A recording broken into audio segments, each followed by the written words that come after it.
Welcome to 365 Christian Men, where every day we aim to inspire and encourage with real-life stories about men. January 28th, Segaran Tan.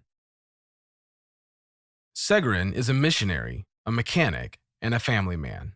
On this date, in 1997, Segaran moved his family to Malaysia.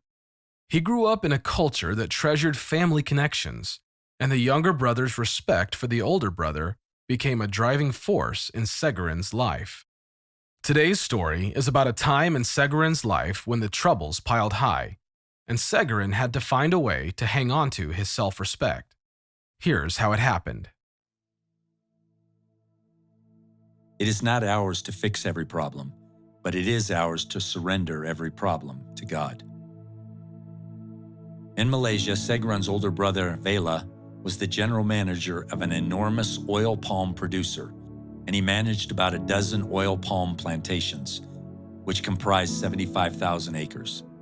When the company needed 2 new 45-foot cruisers and revenue depended on it, Vela couldn't saunter over the yacht dealership and pick out a couple boats.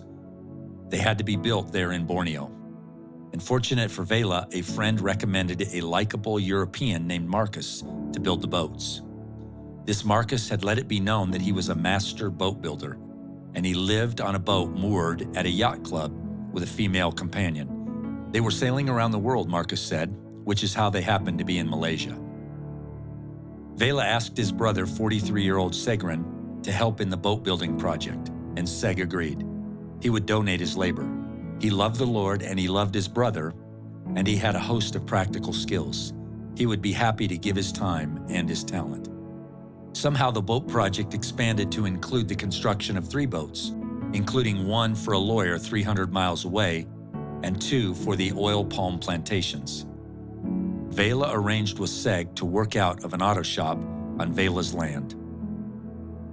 As sudden as the flu sweeps through a tight family, problems appeared. Marcus and his skills did not live up to expectations, and the description, master boat builder, turned out to be quite an exaggeration at best. Segaran was left feeling obligated to learn how to build the boats himself. Though Segaran was willing to follow through with the project, he realized that his older brother's powerful influence over him made him feel duty-bound. Vela grew more and more impatient. Because of the business, he felt pressure to get the boats into the water, and that pressure cascaded onto Segaran's shoulders. Then the friend who had introduced Marcus called to say his boat had vanished from its mooring at the yacht club, along with Marcus. Worse, the next day when Seg inventoried the building materials, he discovered they were missing. Gone too was the project's money, about $100,000. These funds belonged to the lawyer and the oil palm plantations, which meant Vela had to replace the money, and that did little to restore Segaran's peace of mind. He paced the floor at night and muttered, "I have got to get some boats in the water."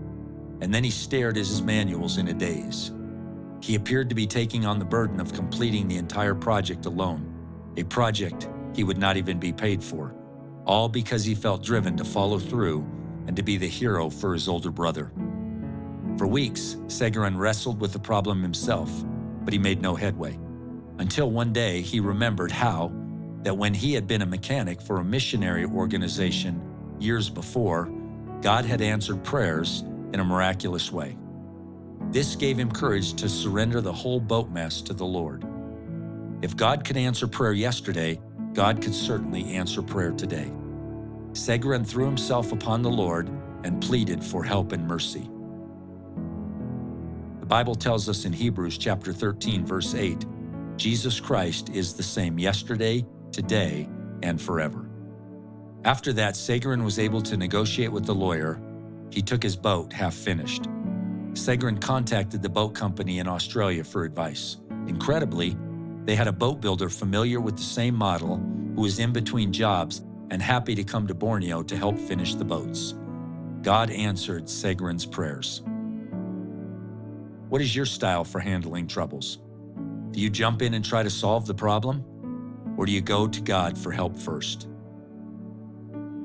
It's not ours to fix every problem, but it is ours to surrender every problem God.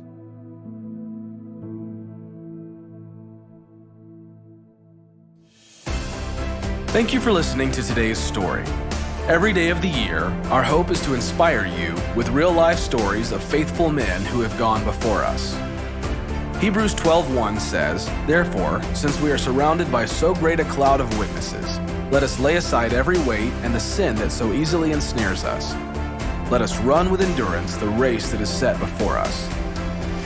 Join us tomorrow for another story at 365christianmen.com.